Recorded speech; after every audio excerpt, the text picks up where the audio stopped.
Hey folks, today I'm messing around in the shop. I've got a couple small shop improvements that I'm working on. Some scrap wood from some chairs that I disassembled that I'm going to use for a bracket to stabilize my dust collector bucket on the cart with the shop vac. And then I'm also in the process of cleaning up this bench that I've glued up.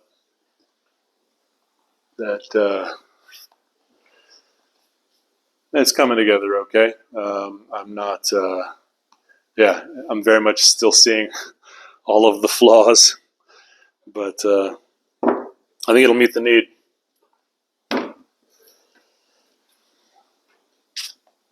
I've been meditating, which is pretty groovy.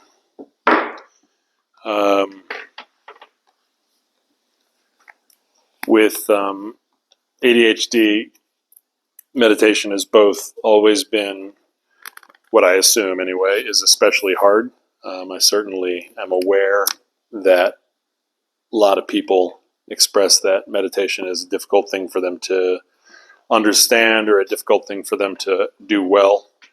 The whole concept of doing well at meditation, I think, is one of the question marks that I have about the process. But assuming I'm correct, ADHD being difficulty with executive function, difficulty with manifesting your intentions. I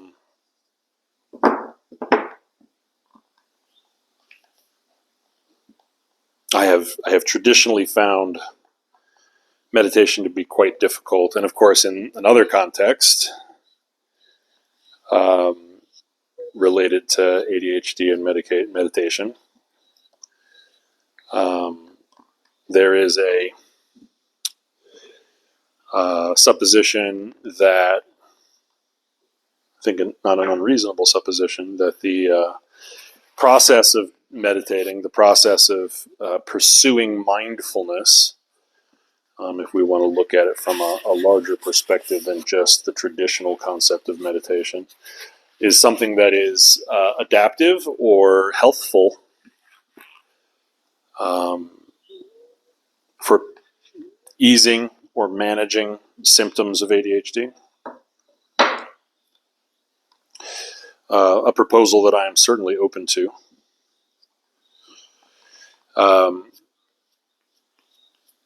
So yeah, I've definitely made some stabs at it in the past. I think it's not the sort of thing that really sticks in the mind, so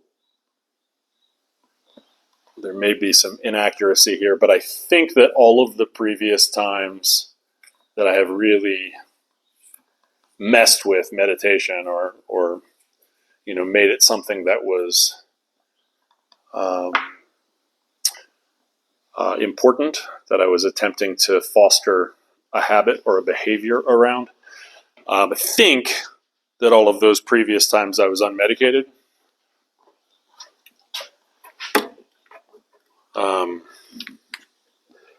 And I, alongside that thought, have an assumption that in an unmedicated state, you've got like a double challenge. It's like trying to beat Dark Souls without leveling up, or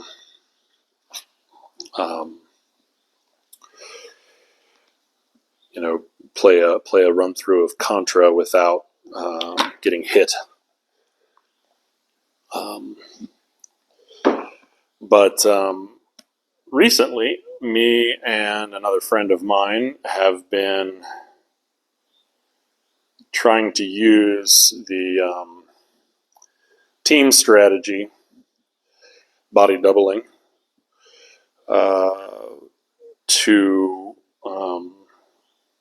pursue meditation, to pursue it in the contexts that I described, and to hold one another accountable, or at least encourage participation, if only through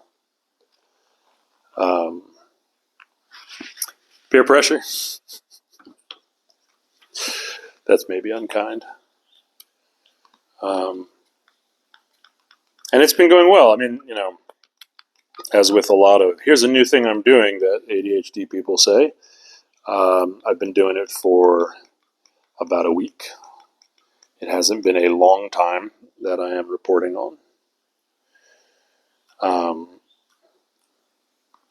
But it has been interesting or notable to me in the context of my previous experiences and the observation that they had all been in an unmedicated state. I have a difficult to validate impression that I am finding it easier. In fact, I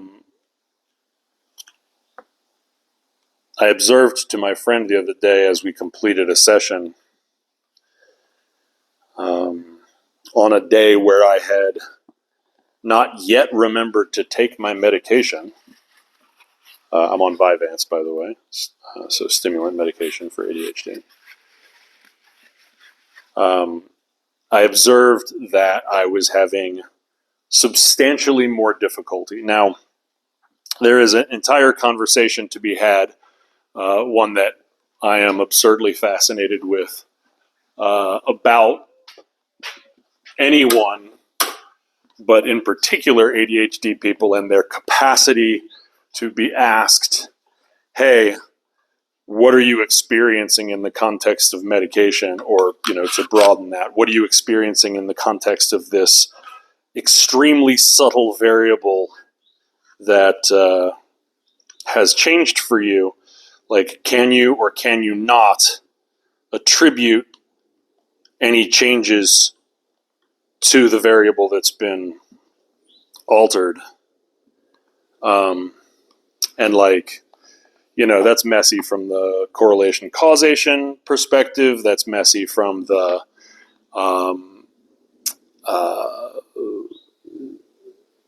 concept that ADHD people struggle with metacognition. It's tricky from the idea that there is potentially a thread of alexithymia in ADHD people. Perhaps not all, but it's something that I identify with. So, like, when I'm asked, hey, are the meds working?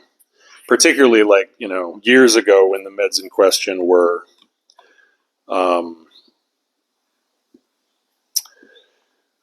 SSRIs or other medications that have a much smaller arc of confirmed efficacy, as well as even in people for whom it is reasonably confirmed that they are effective, the effects can be quite subtle. So if you're dealing with extraordinarily subtle effects, what then is your capacity to assess? So anyway, may I remind you that this channel and the overall effort here is called I Don't Know Anything. I've subtitled the blog Exercises in Applied Doubt. I think a lot about things that I do and do not know, the knowability of things, the processes that I use to know things, etc. So in this context, it's unsurprising, to say the least, that I have a significant amount of doubt around adequately or accurately ascribing, in any context, one outcome to one variable. But in particular, in the context of medication, I am historically deeply suspicious. But that being said, as I noted, I did say to my friend the other day, after we concluded meditating, hey, I think this made a difference. The fact that on that particular day I was not medicated. Now, in the context of Vyvanse, that's particularly interesting because Vyvanse is this is not an area of expertise, in as much as I believe in or subscribe to theories of expertise. But Vyvanse is a what they call a prodrug, which is to say that the chemical that you're taking is not the chemical that is intended to be the one which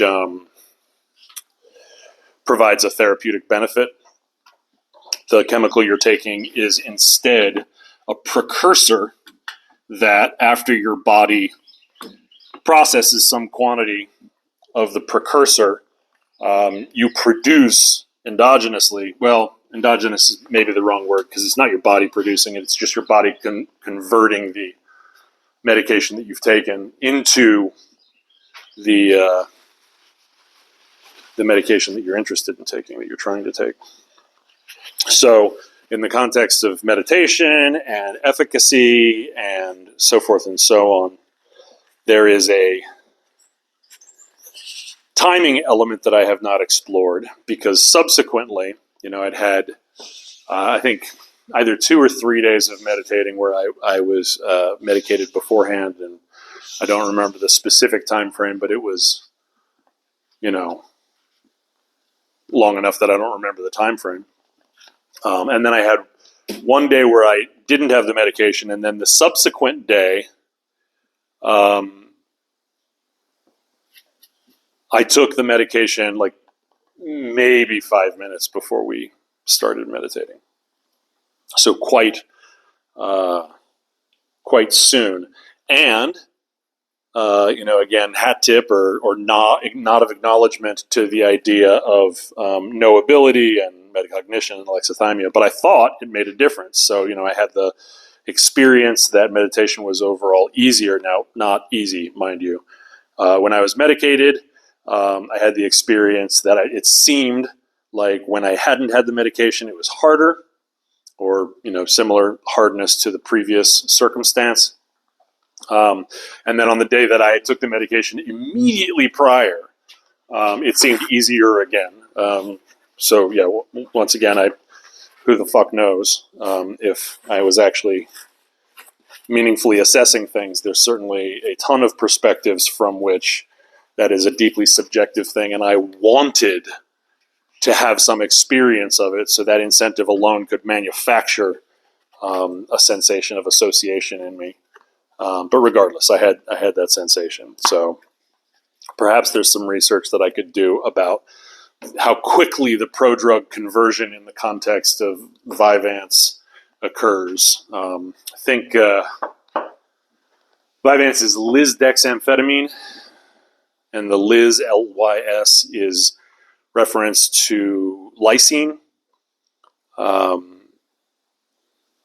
when that lysine group, if that's the correct term, is cleaved off the lisdexamphetamine molecule in the body's processing, it's then that the drug turns into dexamphetamine, which is one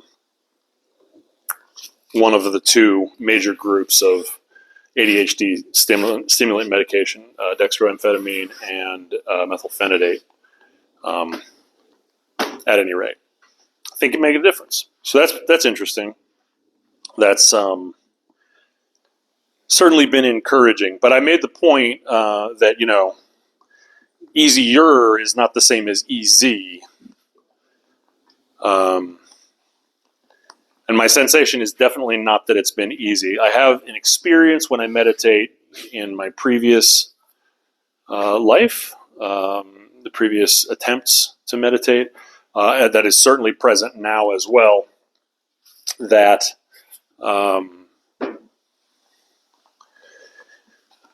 the mind, she doth wander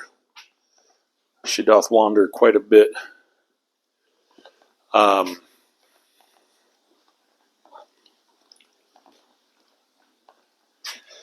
it's like, I was describing it to my friend today. It's like a trapped rabbit, It's like, not only does my mind leap about when I'm trying to specifically not think about anything,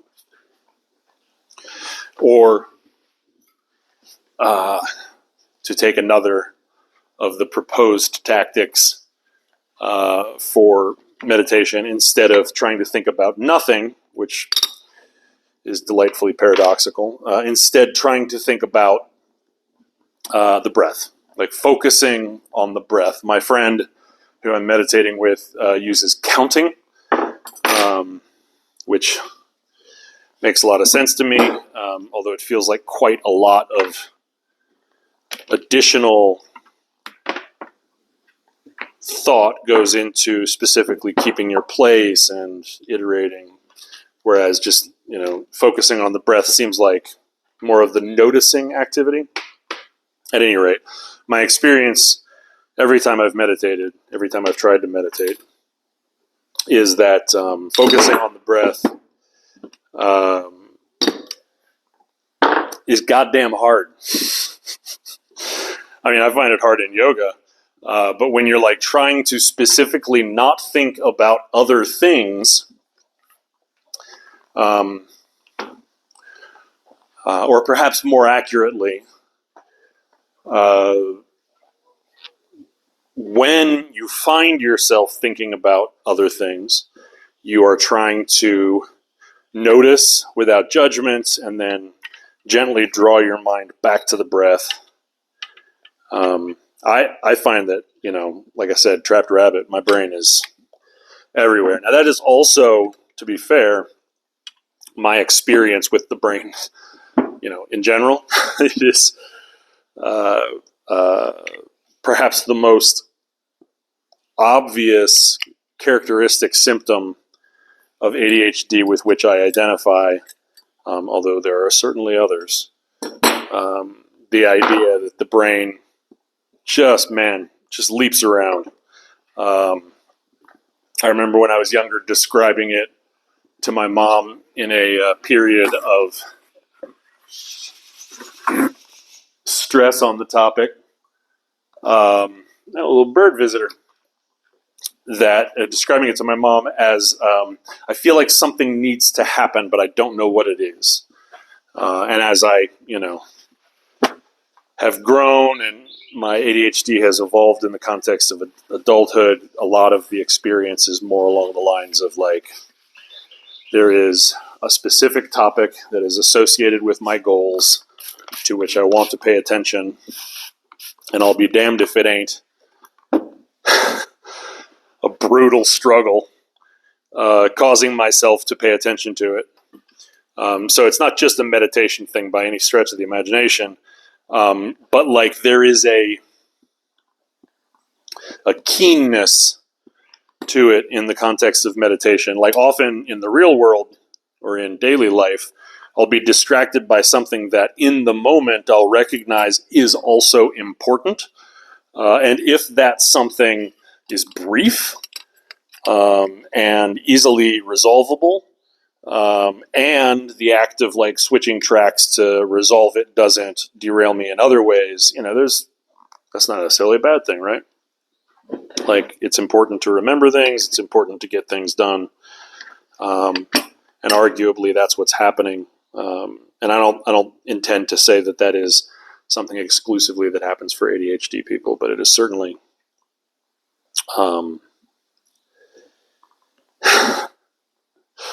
it interferes quite a lot in the context of my experience. So yeah, that is essentially the thing that I'm referencing when I say that the medication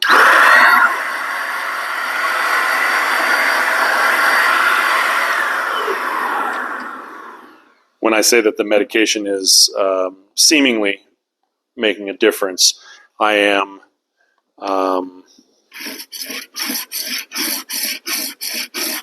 trying to maintain my focus on the breath while I'm meditating, and the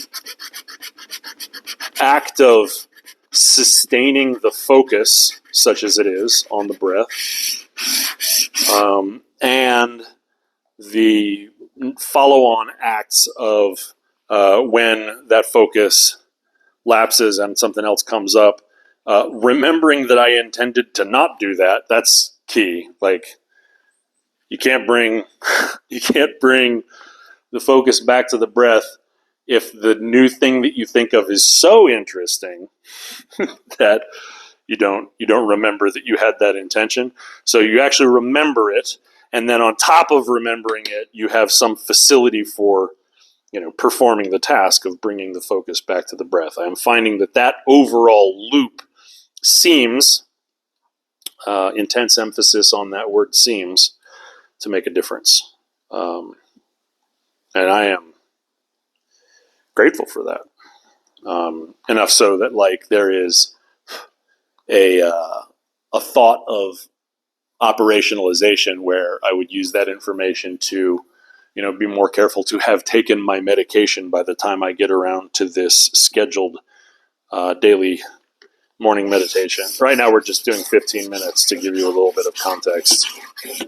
We're using a timer. What is it? meditation-timer.com, which is nice because it has the charming long sustain bell as its kickoff and conclusion notification. And also it has that additional extremely pleasant function of an interval bell. So, we meditate for 15 minutes, and at 7 minutes and 30 seconds, we get a single tolling of the bell, giving us some sort of comfort because, well, I don't know if this is optimization or not, but it makes me feel better to know how much time is left. And, like, if there is, one of the massive side effects to me for meditation is losing track of time. So I could be meditating for 30 seconds and not be able to tell that it hasn't been 10 minutes. The first couple of times that we meditated, in fact, it was really stressful because, I was the one that was managing the timer for the both of us. And in doing so, I had tremendous anxiety, as I usually do, around whether or not I had done the thing correctly. I can't tell you how many times in my life I have set a timer and then been like, did I set a timer? And when you're meditating and you're not supposed to go check and confirm, that's, boy, is that potentially an added distraction. And then on top of that, I actually did run into a technical problem, like either the second or the third day, where the audio wasn't good. So I was running the Zoom where I was working with my friend on a different device than I was running the browser that had the tone, because that was the only way that he was able to hear it. And I neglected to think of screen timeout. So, like,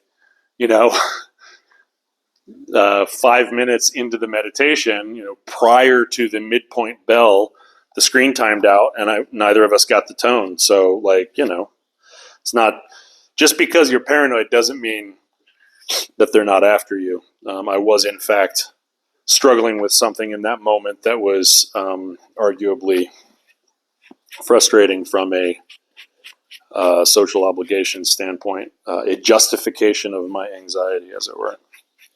But regardless, 15 minutes using the timer, and it's been good. It's been really good. My sensation has been that it's really, really hard. Like when I'm talking about how it's easier and not easy, we're talking like, we're already talking about something that is a sensation that I don't entirely trust. So, now I'm about to try and provide a pulled out of my ass measurement, but I would say 20%.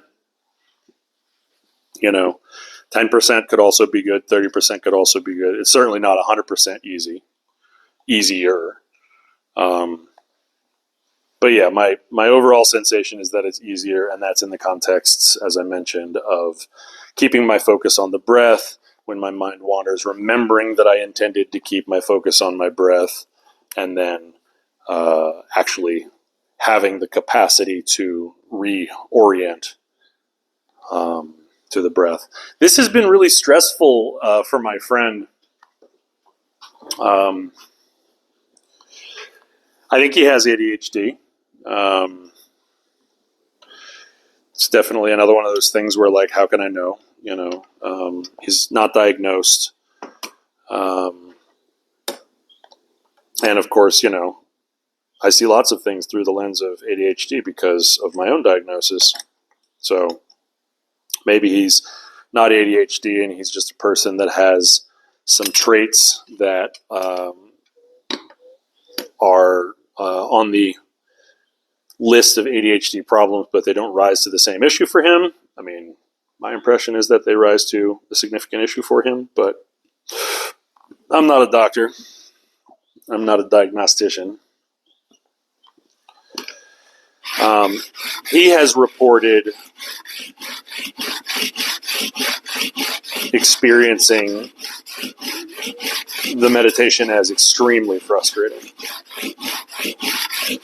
Now, one candidate for an explanation of that would be he has ADHD and he's not medicated. Like, it's not difficult to see how that would be pretty frustrating.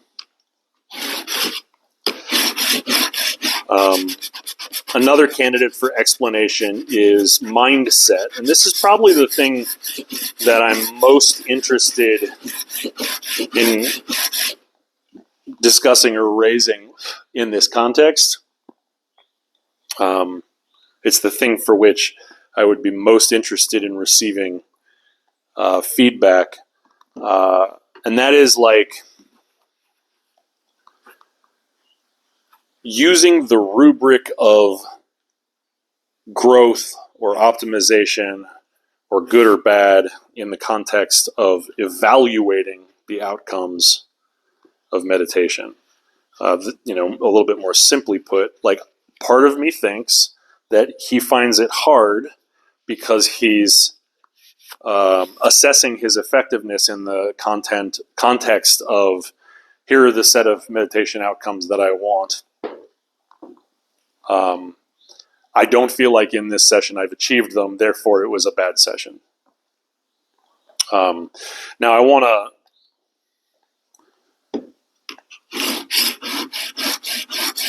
I feel a lot of kindness, like a lot of kindness in this circumstance. That rubric is one that, for a variety of reasons, I have attempted,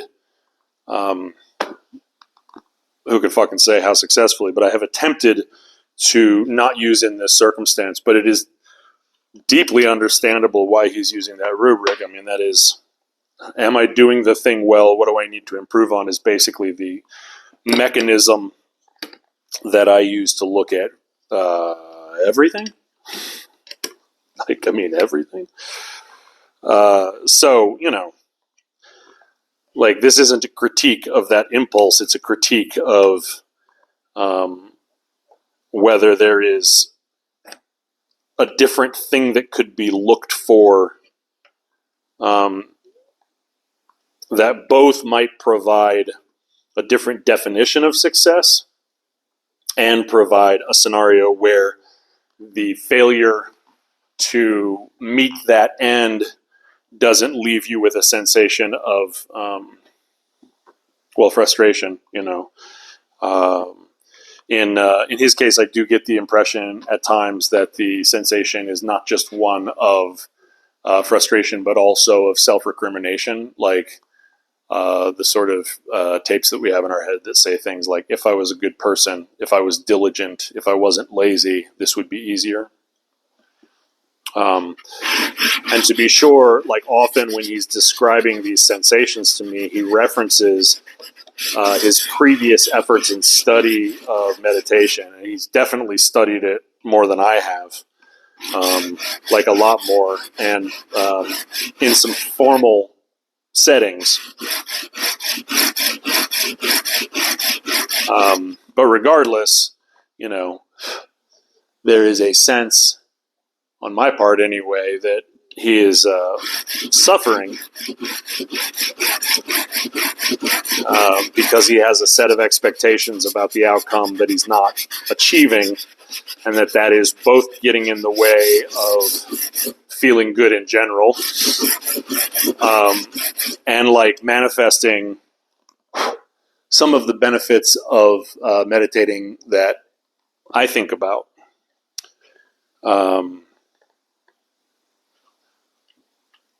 Some years ago, God, maybe as many as 10, I read an article, and I want to say it was New York Times.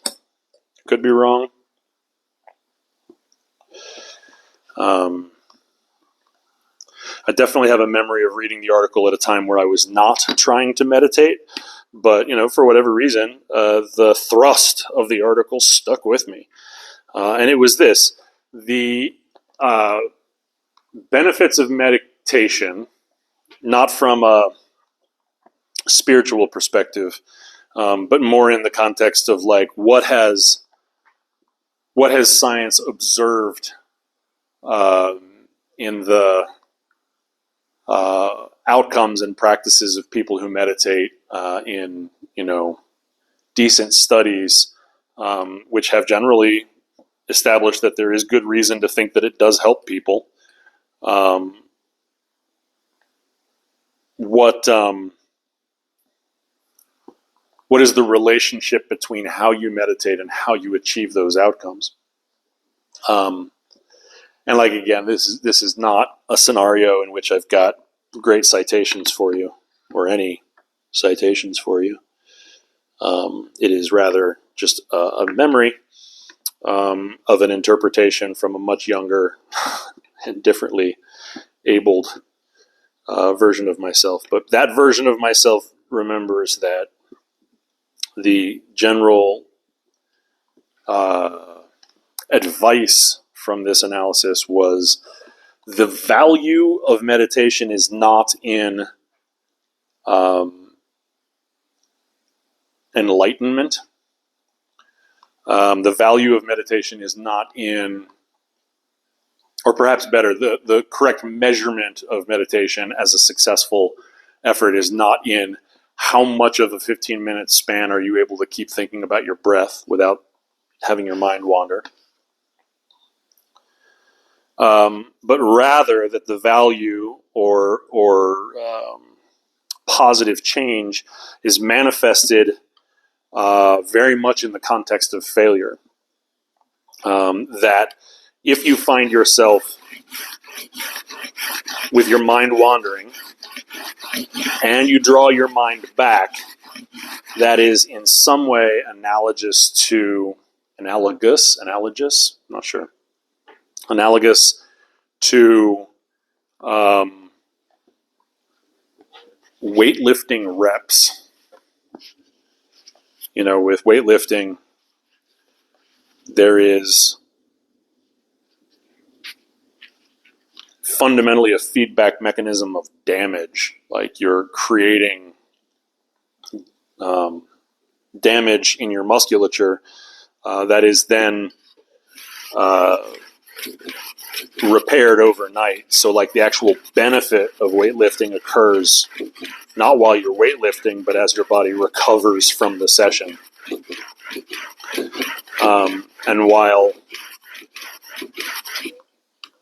I don't think that the metaphor of damage is apt, like I don't think that when I have my mind wander during meditation or in any other circumstance, and I bring it back, I don't think that I am straining or stressing or damaging my mind or my person. But I think there is an argument that maybe a neuronal myelin reinforcement mechanism is at play. Irrespective, if I have a session where I'm meditating and my mind wanders and I draw it back 5 times, versus a session where my mind wanders and I draw it back 50 times, there is an argument that that repetition, that act of noticing, acceptance, reorienting, is of more value overall than the session where fewer incidences occur. Now, of course, there's also the question of like, does the person whose mind wanders only 5 times need that improvement? Who's to say? There's definitely the paradigm of we could all stand to improve even if we're healthy. Maybe that's relevant, maybe it's not. But regardless,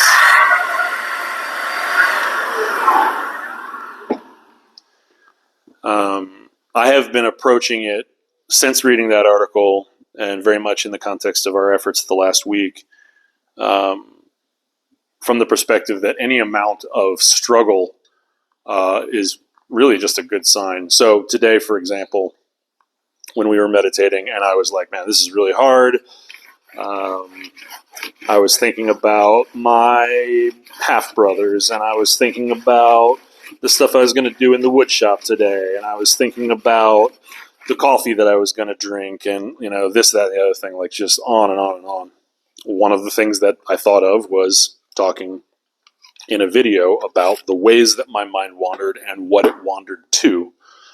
But my sense was, like, notwithstanding that was happening like all the damn time, that was inherently not a bad thing, and instead something that was representative of a condition of improvement.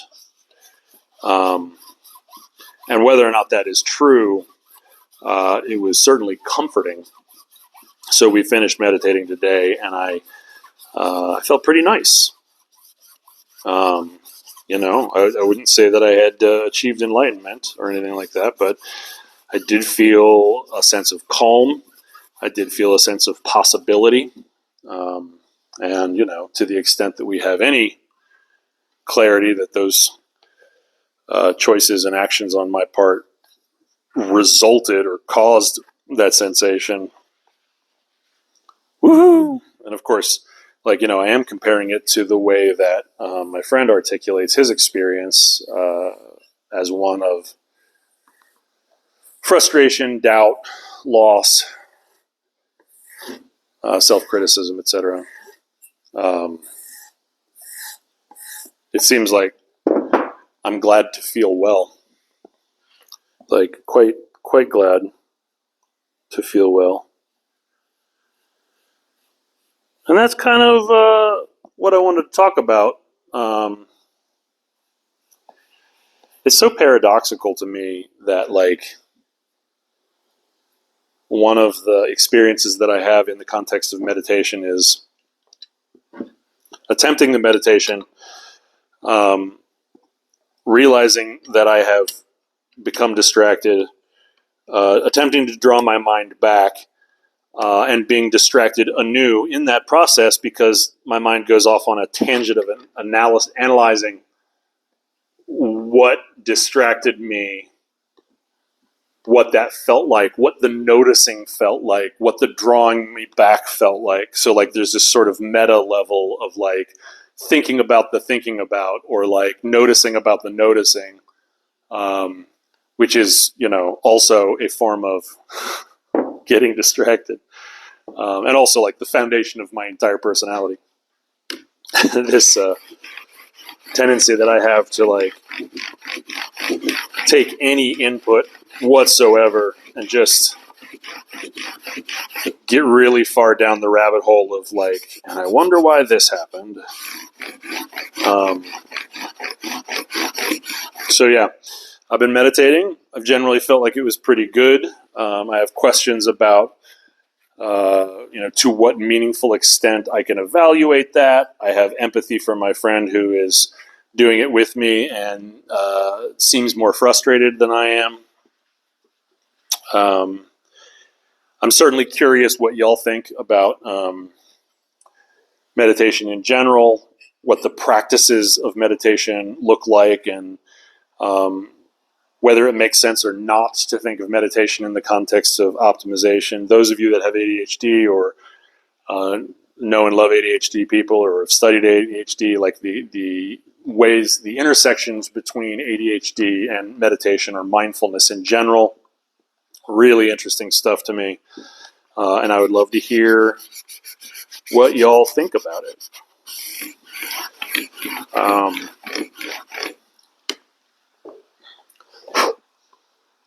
One of these days, I'm really hoping to get better at sharpening my plane blades, but it does not feel yet like I have developed significant expertise in that category.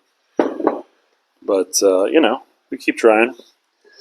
Occasionally, seems like some hairs get cut. Yeah, there's a handful. I wouldn't say that is like absurdly sharp, but it is sharper. So hooray. Anyway, thank you all for giving me your time, and I'll catch you on the next one.